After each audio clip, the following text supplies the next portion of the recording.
Quiero que imagines esto.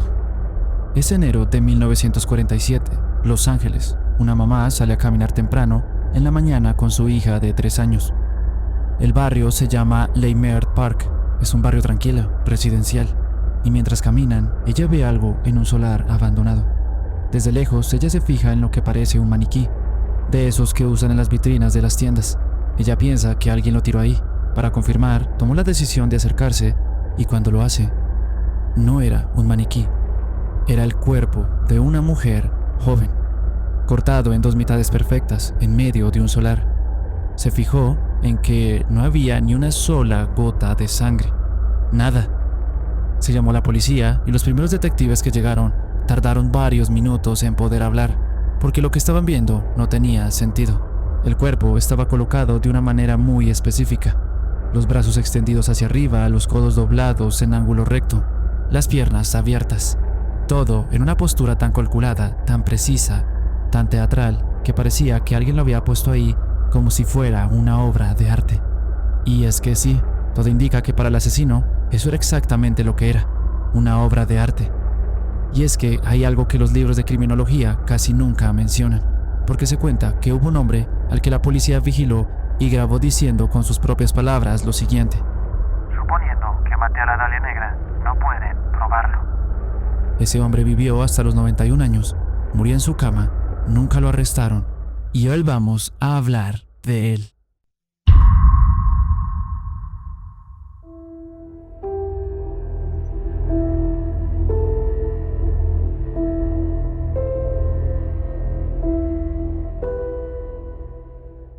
Hola, muy buenas, ¿qué tal? ¿Cómo están? Bienvenidos. Un placer estar con todos ustedes. Un fuerte abrazo para aquellos que me están escuchando. Y qué bueno tenerlos aquí. Y es que hoy vamos a hablar de uno de los grandes misterios criminales de la historia. Y es que, como escucharon en la introducción, hay un hombre del que les prometí yo hablar. Pero antes de llegar a él, necesito que entendamos algo. Así que abróchense esos cinturones, prepárense porque lo que se viene es muy, pero muy interesante. Y es que comencemos por el principio. Crímenes sin resolver hay muchos, pero es que este tiene algo que lo hace diferente. Algo que honestamente a mí me generó algo de escalofríos mientras investigaba el caso. Y es que miren esto, para aumentar un poquito más el misterio, no solamente con la introducción, sino que con lo que les voy a contar después, todo comenzó en 1947, cuando descubrieron el cadáver de este famosísimo caso de la Dalia Negra. Y es que algo raro y más misterioso de esta historia es que el FBI identificó a esta víctima en 56 minutos. 56 minutos. En 1947, pues no existían pruebas de ADN ni inteligencia artificial. No existía ninguna tecnología. Y es que aquí viene la pregunta: ¿cómo fue posible eso? Cuando los detectives fueron a investigar, se dieron cuenta que esa mujer ya existía en su base de datos. Porque es que 4 años antes la habían arrestado por tomar alcohol siendo menor de edad, y en ese momento le tomaron las huellas dactilares y las archivaron. Y cuando encontraron el cuerpo de ella, esas huellas ya estaban ahí. Y es ahí que en menos de una hora pues ya tenían su nombre. ¿Sabe cómo se llamaba esa mujer? Elizabeth Short. Ella tenía 23 años. Y es que ni nada más y nada menos pues les estoy hablando pues de ese famoso crimen pues de la Dalia Negra. Y con la entidad ya encontrada de esta persona, de esta mujer, pues empezaron las investigaciones y los interrogatorios. Cientos de sospechosos fueron interrogados, pero nunca llegaban a ningún fin. Y el caso se volvió en una de las investigaciones más grandes en la historia de Los Ángeles, pues debido a la complejidad que hubo en el caso. Sin embargo, aquí viene lo raro, porque nadie fue a juicio. Nunca, nadie. Todo apunta a alguien que tenía demasiadas conexiones con las personas que debían investigarlo. Y es por eso que solo tal vez quedó impune por eso. Y es que guarden esa idea, porque la vamos a necesitar más adelante. ¿Quién era esa persona? ¿Quién fue el que quedó impune? Pues quédense, porque se pone el caso más denso. Pero antes de llegar a eso, necesitamos el contexto de quién era Elizabeth Short, para que llegase ese caso a ser tan famoso. Resulta que Elizabeth nació el 29 de julio de 1924 en Boston. Se cuenta que ella era la tercera de 5 hermanas. Ella venía de una familia bastante acomodada, es decir, una familia que tenía dinero. Hasta que comenzó a haber un problema, la Gran Depresión. Cuando llegó la Gran Depresión, que fue un periodo histórico en los Estados Unidos bastante complejo, el país entró en crisis. La gente comenzó a buscar salidas, incluso salidas como la muerte. Por eso la Gran Depresión, donde la gente incluso se tiraba de las ventanas, porque ya no sabían qué hacer con su vida. Y en ese momento lo perdieron todo. Y es que esto es apenas la punta del iceberg, porque si pasamos a algo más íntimo, cuando ella tenía 6 años, se cuenta que su papá hizo algo que la marcó para siempre, la abandonó. Pero es que no simplemente se fue, él planeó ese abandono. Es más, fingió su propia muerte. Se cuenta que él dejó el carro abandonado cerca de un puente para que todos creyeran que se había lanzado al río. Y es que es muy curioso el caso del papá, porque por lo menos su desaparición era fingida, pero lo de su hija no. Porque años después se repitió lo mismo, pero con un final más crudo. Y es que si continuamos con la historia de Elizabeth, se cuenta que ella creció siendo muy bonita. O sea, tenía ojos azules, cabello negro, pero según las personas que la conocieron, era una mujer muy insegura.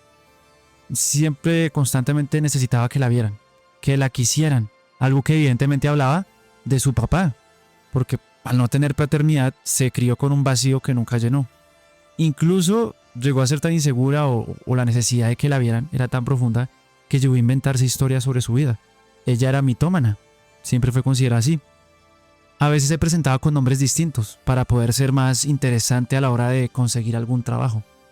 A como iba al lugar, quería ser apreciada. Y es que no solamente buscaba ser interesante porque sí, bueno, era por 2 razones. Primero, para llamar la atención, y segundo, porque ella quería ser actriz. Entonces ella se muda a Los Ángeles y, como no tenía dinero, vive su vida con un estilo nómada. Vivir de posada en posada, y pues como no tenía familia, tampoco la tenía ahí, pues eso era lo que le tocaba hacer. Así que en 1945, en medio de esa vida tan ajetreada que llevaba, se enamoró de un piloto militar llamado Matt Gordon. Se dice que él murió en combate antes de que terminara la guerra. Tristemente sucedió eso. Y Elizabeth, después de recibir esa impactante noticia, porque se cuenta que ella lo quería muchísimo, ella se llamó a sí misma su viuda. Así, ella misma se autoproclamaba así, la viuda. Y así fue durante años. Y con esto ella quería demostrar pues el dolor que había sentido al saber que su compañero había muerto. Incluso ella creó un personaje donde vestía de negro, como si estuviera de luto. Así era el rostro pálido, el cabello oscuro, y es por eso que le decían la Dalia Negra. Gente que la conoció casi siempre la veía que vestía de negro, como si estuviera de luto, y usaba una dalia, es decir, una flor en su cabeza para llamar la atención de los cazatalentos, porque recuerden, ella quería ser actriz, así que ella pues trataba de tener ese porte de actriz. Y con esto pues daba la impresión de lo que quería hacer con su vida. Y es que en esa búsqueda del trabajo de sus sueños, bueno, y así pasó el tiempo, siguió buscando su trabajo, siguió viviendo su vida nómada, siguió viviendo esa vida ajetreada que llevaba, y esa obsesión de querer ser actriz y de tener el trabajo de sus sueños la llevó a estar con la persona equivocada. Porque para finales de 1946, Elizabeth estaba en Los Ángeles. En ese año, más o menos. Porque para finales de 1946, Elizabeth en ese momento se encontraba en Los Ángeles. Dormía donde podía y según varias personas que la vieron en esos días, ¿sabe qué notaron? Notaron algo raro en ella, que andaba asustada. Decía que alguien la estaba siguiendo y ella incluso decía, necesito salir de la ciudad, pero nadie entendía el por qué. Solamente ella pues conocía el contexto. Y es entonces que el 9 de enero de 1947, un señor llamado Robert Manley la llevó en carro desde San Diego hasta Los Ángeles, porque ella decía que tenía una cita especial en ese lugar. Así que la dejó en el lobby del hotel Biltmore. Más o menos se cuenta que eran las 6:30 de la tarde. Luego ella entra al hotel, comienza a caminar de lado a lado. Dice que quienes la vieron en ese momento la vieron hacer unas llamadas desde el teléfono del lobby del hotel. Se cree que estaba concretando una cita. Incluso ella dijo a Robert Manley, le dijo que ella tenía una cita con su hermana. Algo que después se descubrió que era mentira porque la hermana desmintió eso. Ella no tenía planes esa noche y está en otra ciudad. Pero sí se sabe que estaba concretando una cita. No se sabe con quién. Entonces la mentira era de que era con su hermana, pero no era así. A lo último la vieron salir y después de eso, nada. 6 días de silencio hasta la mañana del 15 de enero.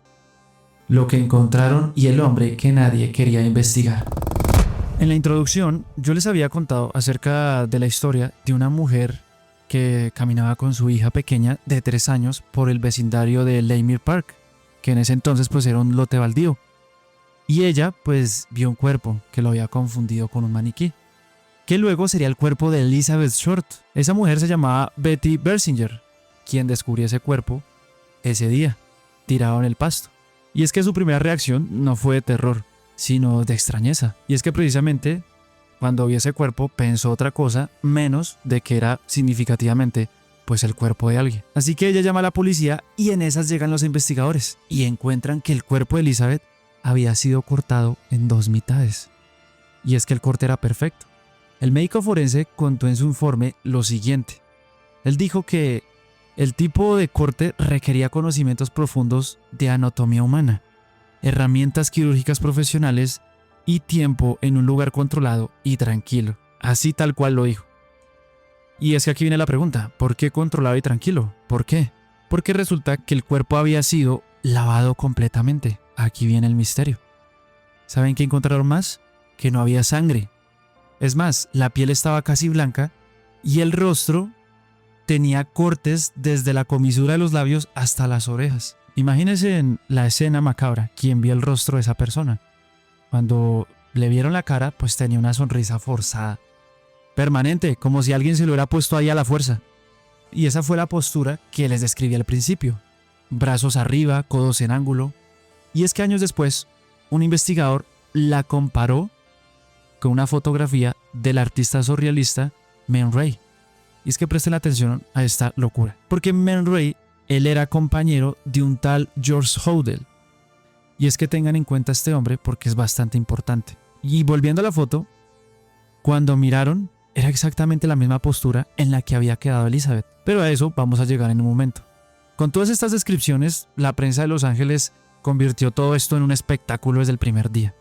O sea, no podían creer que una persona había quedado con el cuerpo lavado. O sea, es cierto que ocurren asesinatos, pero siempre queda el rastro de sangre.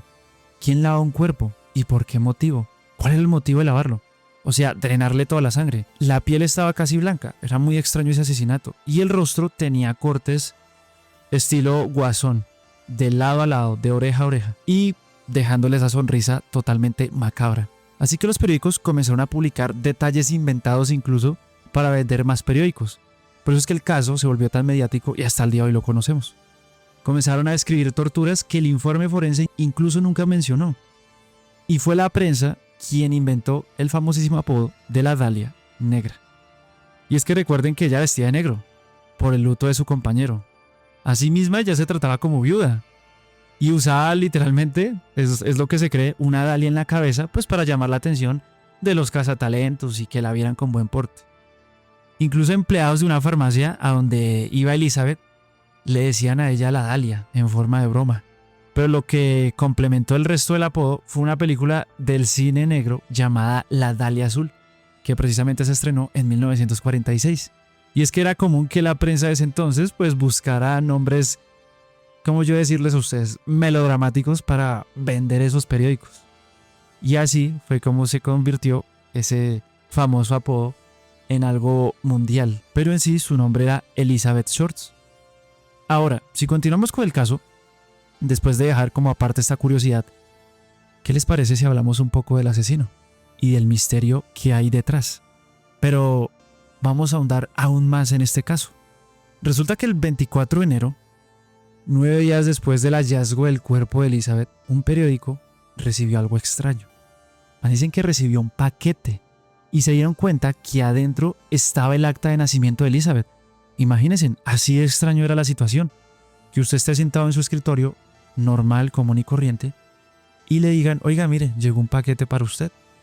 Abre usted el paquete y lo primero que usted ve es el acta de nacimiento de Elizabeth. El mismo caso que investigaban los periódicos. Muy extraño todo. ¿Quién lo mandó? ¿Saben qué había dentro? No solamente el acta de nacimiento de Elizabeth, su agenda personal y varias fotografías. Eso quiere decir que la persona conocía muy bien quién era Elizabeth. Y lo curioso es que todo había sido limpiado con gasolina para borrar las huellas. Las fotos no tenían ninguna mancha. Todo fue limpiado. Pasó el tiempo y siguieron llegando las cartas. y más y más y más. Pero ahora ya las cartas venían firmadas, así estilo Jack el Destripador, más o menos así. Y es que las cartas decían lo siguiente. ¿Saben qué decían esas cartas? Decía así tal cual. El vengador de la Dalia Negra. Y no venía firmada con la letra del autor, sino con letras de revistas. Es decir, las letras estaban recortadas. Letras de revistas recortadas que las pegaron en la carta y decían lo que les acabo de nombrar. Incluso otra carta decía lo siguiente: te voy a hacer lo mismo que le hice a la Dalia Negra. Y es que con todas estas evidencias y sin un sospechoso, la investigación se convirtió en un caos total, porque tenían varias evidencias. Es más, el autor del crimen les estaba regalando varias. Les estaba dando cartas, incluso hasta huellas dactilares, porque pues esas cartas tenían que ser tocadas con los dedos. Pero al ser tantas evidencias, ya no sabían qué hacer. Así que comenzó el trabajo. Cientos de sospechosos fueron investigados pues en el afán de resolver el caso. Y docenas de tipos incluso, cuando el caso se volvió famoso, fueron a confesar a la policía por un crimen que nunca habían cometido. Solo pues para aparecer en los periódicos y tener como su momento de fama. Eso también complicó un poco más el caso. La investigación cada vez se volvía más un caos. Y es que a ese nivel de popularidad el caso tomó forma y ahora resulta que todos querían ser famosos. Pero, acá hay un pero largo, y préstenme atención a lo siguiente, que entre todo ese ruido y las supuestas víctimas que estaban involucradas, había una pista que nadie quería tocar. Y es que miren, yo les voy a ser sincero, este caso tiene muchos reversos, tiene muchos posibles asesinos, posibles personas que mataron a esta mujer. Pero es que yo les voy a hablar del caso que se cree que de verdad este era el asesino. Casi que un 99% seguro, casi todo el mundo está de que era él. Y esa fue la pista que nadie quería tocar, a pesar de investigar múltiples casos. Y les voy a hablar del caso más importante de este. ¿Ustedes se acuerdan de Man Ray? Que él tenía un compañero llamado George Hodel. Bueno, yo les había decidido que se grabaran ese nombre porque vamos a hablar un poco de él. Porque es que la investigación tira para allá. Y él era la pista de todo. Resulta que George Hodel era médico. Él era un médico cirujano reconocido, primero por ser médico y segundo por su inteligencia, donde incluso la gente lo describía como fuera de lo normal. Decían que era una persona prodigio, incluso era considerado desde niño prodigio. Era muy inteligente. Y él era amigo del que venía hablando, Man Ray, que era un artista surrealista, pues pintaba, fotografía también hacía y etcétera. Y no solo eso, sino que Hodel se movía en los círculos más exclusivos de Los Ángeles. Aquí ya hay una buena pista. Y es que él tenía conexiones con todo el mundo, ya que primero él era un cirujano prominente, de plata claramente. Él le gustaba buscar ese mundo. Y lo que lo metió en los círculos más cercanos de Los Ángeles es que él era médico de algunos famosos, médico privado. Y no solamente por eso era conocido, sino por ser algo irreverente también. Con esto, Hodel era considerado una pista. Pero se las apañó para ser intocable. Y aquí es donde el caso comienza a tener reversos. A pesar de que esta persona podía ser el posible sospechoso, comenzó a tirar para atrás. ¿Qué sucedió?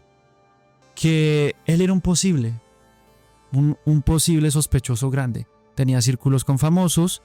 La Dalia Negra, o sea, Elizabeth, quería ser actriz. Y resulta que nunca lo investigaron seriamente en ese momento. Y el caso, ¿sabe por cuánto tiempo se apagó? Por décadas.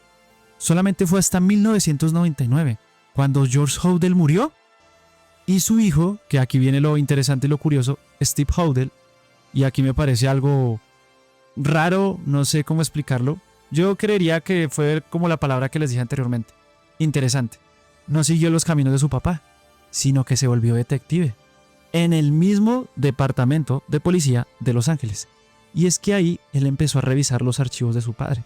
O sea, él ya sabía que su papá era extraño, que no era un buen padre, eso lo sabremos más adelante, y que pues era necesario como revisar los archivos, como que bueno, ¿qué pasó? Y es que lo que encontró lo dejó sin palabras. Imagínense que cuando él encontró el álbum de fotos personal de su padre, él encontró que había un retrato, y ahí se podía observar una mujer joven con cabello oscuro.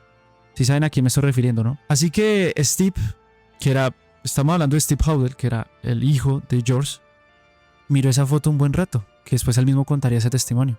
Y sorprendido por el parecido con Elizabeth Short. Él busca las fotos de ella y efectivamente, ¿saben qué encontró? Era la misma persona. Y es que si nos saltamos unos añitos más adelante, resulta que en febrero de 2026, o sea, hace poquito, laboratorios especializados en reconocimiento facial con inteligencia artificial confirmaron que esa comparación que hizo Steve coincidía con más del 97% de probabilidades de que la foto que encontró él coincidía efectivamente con Elizabeth Short, foto que se encontró en el álbum privado de su papá. Pero eso no era lo peor. ¿Saben qué se descubrió después? Parece que se descubrió una grabación de 1950, 3 años después del crimen. Esto fue lo que sucedió. 3 años después del crimen, se descubrió una grabación que le hicieron en 1950 a George Hodel.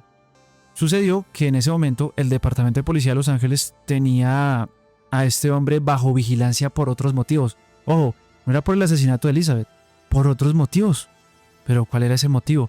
Resulta, si se acuerda que yo les había dicho que Steve conocía que su papá no era un buen padre y que era una persona complicada, pues resulta que uno de los motivos era que su propia hija de 14 años, Tamara Hodel, lo acusó de haber abusado sexualmente de ella. Y es que este caso fue un escándalo enorme en Los Ángeles y también acusado no solamente de tocar a su hija, sino también acusado de hacer orgías en su mansión con menores de edad. Así estilo Jeffrey Epstein, mismo personaje. Además se cuenta que su secretaria murió por sobredosis en circunstancias muy extrañas. El Departamento de Policía de Los Ángeles, con estas acusaciones, pusieron micrófonos en su casa. 3 años después del crimen de la Dalia Negra, este famoso caso de los Estados Unidos. Y con esas grabaciones en medio de conversaciones normales, de esas que cualquier persona tiene en su casa, aparecía esta frase. Y esto fue lo que encontraron. Miren lo que decía la grabación. Suponiendo que maté a la Dalia Negra, no pueden probarlo ahora. Tal vez también maté a mi secretaria. ¿Qué pueden pensar ustedes de eso? ¿Y saben qué hizo el Departamento de Policía con esa grabación? Pues no hicieron nada. El archivo lo dejaron durante décadas muerto. Nunca arrestaron a Hodel, que era la persona del que yo les estaba hablando en la introducción. No lo interrogaron por el caso de Elizabeth, simplemente archivaron el caso. Luego se supo que su hijo Steve Hodel preguntó años después por qué no actuaron en contra de su papá, porque pues habían muchas evidencias, la grabación, las fotos que él había encontrado y etcétera de cosas.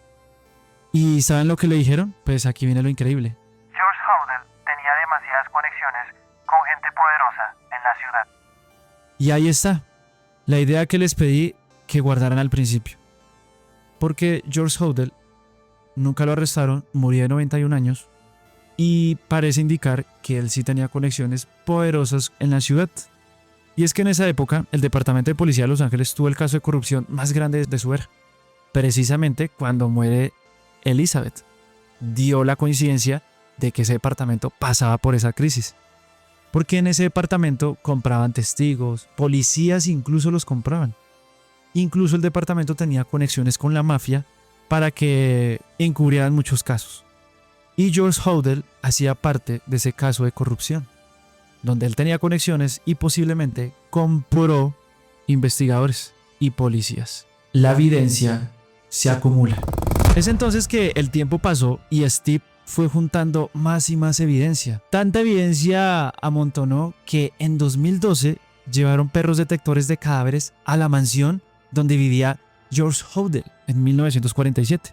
Una mansión que, por cierto, parece un templo maya, muy raro. Resulta que los perros comenzaron a olfatear el sótano y en el jardín encontraron algo extraño. ¿Saben qué pasó? Cuando se hizo el análisis del suelo, se confirmó que ahí pasó algo. Hubo descomposición humana en esos lugares.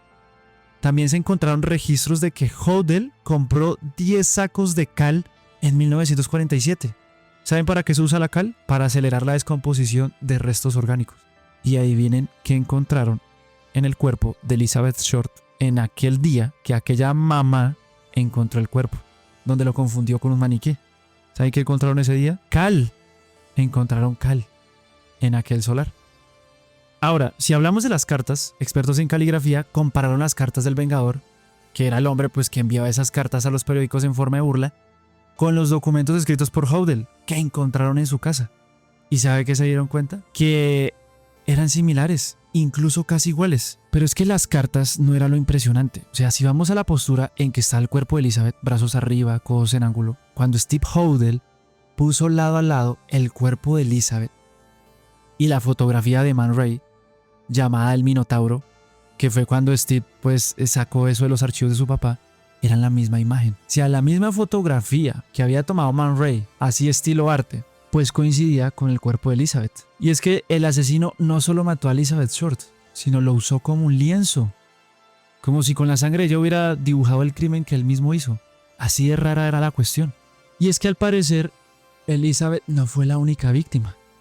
Pocas semanas después de lo ocurrido con Elizabeth Shorts, una mujer llamada Jean French fue asesinada de manera similar. Y el asesino le escribió en el cuerpo con carmín las siglas BD, es decir, Black Dahlia. Era una burla directa a la investigación. En 1949, otra mujer, Louise Springer, encontrada cerca del mismo lugar donde encontraron a Elizabeth, casi cerca. Y es que luego un informante de la policía contó en una carta algo muy interesante antes de su muerte, y preste la atención a eso. Él alegaba que George Hodel era el responsable de ambos crímenes, incluso de algunos más, y que él tenía la protección dentro del departamento de policía de Los Ángeles. O sea, efectivamente, era un departamento corrupto y Hodel se beneficiaba de eso. Al final, pues, Hodel murió libre. El caso de Elizabeth sigue siendo oficialmente un crimen sin resolver, pero yo les hago una pregunta, pues con esta historia casi en manera de resumen. Si este hombre hubiera sido pobre, si no hubiera tenido conexiones, si hubiera vivido en una ciudad donde tal vez la justicia fuera un poquito más pareja, ¿ustedes creen que había muerto en su cama a los 91 años? Yo no creo.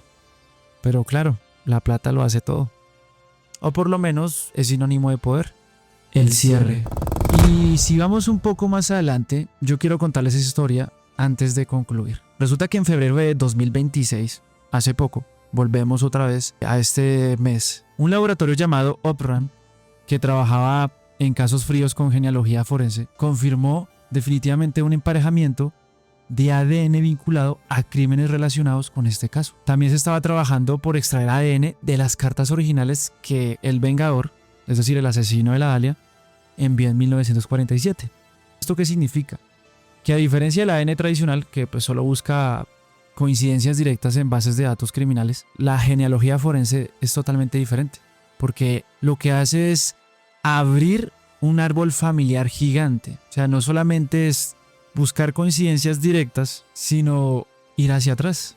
Y es que este laboratorio que les estoy hablando, Opram, se especializaba en obtener ADN de muestras imposibles. ¿Qué hacían ellos? Cogían como cosas muy viejas, degradadas o contaminadas por el paso de los años, en este caso de evidencias guardadas desde 1947, imagínense en los años, como por ejemplo el reverso de los sellos de las cartas que el asesino envió a los periódicos, que quedó con su saliva. Y con esto pues podían subir ese perfil a la base de datos públicas, donde la gente busca a sus antepasados y puede buscar algo que esté involucrado con el caso Hodel. Entonces, ¿qué hizo este laboratorio? Buscar posibles personas en el árbol familiar gigante de Hodel, una persona que cuadrara con un perfil médico como era el de él, basándose, por ejemplo, en la saliva que dejó en las cartas o en muestras muy degradadas o contaminadas, tal vez una gota de sangre casi imperceptible y así etcétera de cosas.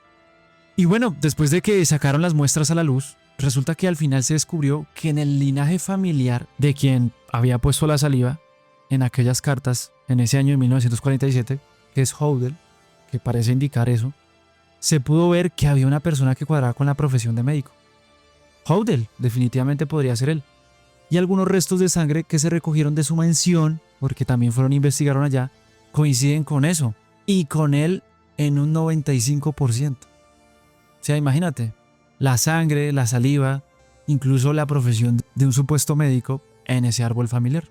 Y es que luego de lo que les acabé de contar, piensen en esto. En 1947 no existía el ADN forense. No existía la inteligencia artificial para reconocer rostros, pues no habían perros para detectar restos humanos en el suelo. Y el asesino pues apostó a que la ciencia nunca lo alcanzaría. Y fuera de eso, pues tenía comprada o sobornado a algunos policías del departamento de Los Ángeles. Y en ese momento tenía razón, pues era inalcanzable. Pero el tiempo no siempre protege a los culpables, porque a veces solamente los hace esperar. Algo parecido a lo que pasó con el asesino del Zodíaco. Yo no sé si ustedes sabían ese caso, pero hace poco descubrieron quién era el culpable, a pesar de muchos años que quedó eso en el misterio. Hoy día, el Hotel Biltmore sigue ahí, en ese mismo lobby donde vieron a Elizabeth Short por última vez. Hay gente que pues va, toma fotos, hay turistas, hay guías contando la historia y la conclusión de esto es increíble, porque al final solamente quedan las historias y los posibles asesinos y George Hodel, que se cree que era él el quien mató al famosísimo caso de la Dalia Negra.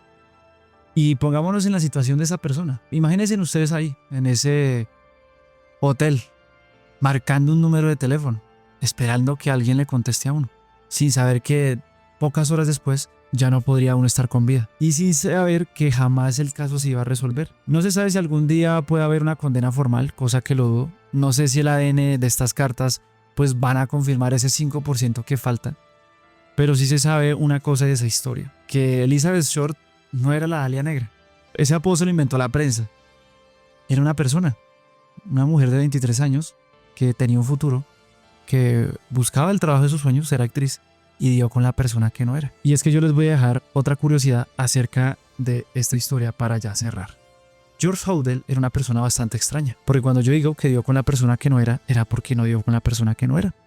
George Hodel, él tenía la filosofía de haz lo que quieras, e incluso él era seguidor de Aleister Crowley. No se sabe si participaba en su religión o tenía conexiones con alguna secta satánica, que eso es lo que parece indicar. Porque todo indica eso. La mansión de él estaba hecha en forma de pirámide maya, muy extraño. Incluso su hija de 14 años contaba que se hacían muchas aberraciones en ese lugar. Había sadismo, orgías y etcétera de cosas, que incluso él manoseaba a su hija, porque él decía que simplemente uno podía hacer lo que quiera. Una filosofía que incluso él rescataba de Aleister Crowley. Haz lo que quieras y no hay ley. Esto es lo curioso del caso de él. George Hodel era una persona muy extraña, muy ocultista para muchos, y que no dejen pensar de que tal vez Elizabeth Short pudo ser parte de un ritual. Por eso le drenó la sangre. ¿Por qué y para qué? Pues solamente hay que entrar a la mansión, ver cómo estaba construida y ver lo que hacían allá. Entonces, con esto les dejo todo por hoy. Si este episodio les generó algo, ya saben dónde encontrarme. Si tienen alguna teoría, algo que yo no mencioné, pues déjenlo en los comentarios, porque en este caso todavía hay cabos sueltos. Todavía hay preguntas y respuestas y todavía algo que en los archivos policiales de Los Ángeles pues espera ser encontrado. Así que sin nada más que decir, un fuerte abrazo a todos los que me han escuchado y hasta la próxima.